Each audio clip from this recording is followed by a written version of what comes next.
дар кӯдакистони Нури Робия ҷашни Наврӯзи Аҷам бо шукӯҳу шоҳомад ва фазои идона баргузор гардид. Саҳни кӯдакистон бо рамзҳои наврӯзӣ, гулҳои рангоранг ва ороишоти миллӣ зина дода шуда, шодиву нишоти идонаро боз ҳам бештар менамуд. дар доираи ин чорабинии идона ки бо иштироки фаъолонаи мураббиён ва тарбиятгирандагон доир шуд, ҳунарҳои мардумӣ, намоиши сабзии наврӯзӣ, ҳафтсин ва ҳафтшин, таомҳои миллӣ, нону кулчаҳои анъанавӣ ва дигар суннатҳои ин ҷашни қадима ба маърази тамошо гузошта шуданд.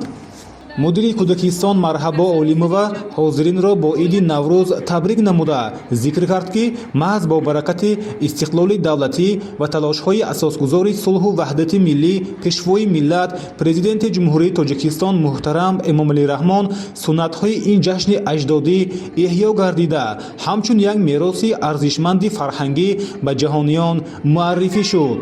барномаи ҷашни бо намоиши ҳунарҳои мардумӣ, пешниҳоди либосҳои миллӣ, қироати шеърҳо, рақсу сурудҳои наврӯзӣ ва бозиҳои суннатӣ пуршукӯҳ ва ҷолиб ҷараён гирифт.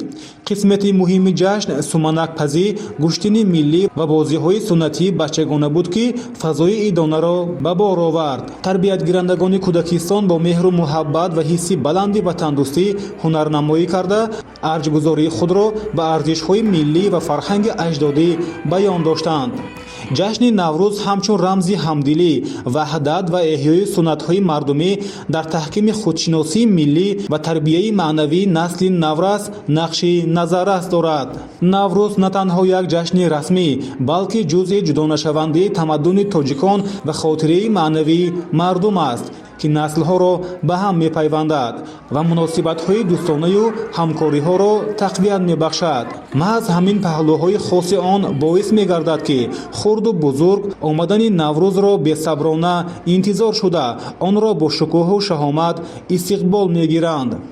дар анҷоми ҷашн тарбиятгирандагону мураббиён бо самимият ва ифтихор Наврӯзро ҳамчун рамзи сулҳу дӯстӣ ситоиш намуданд.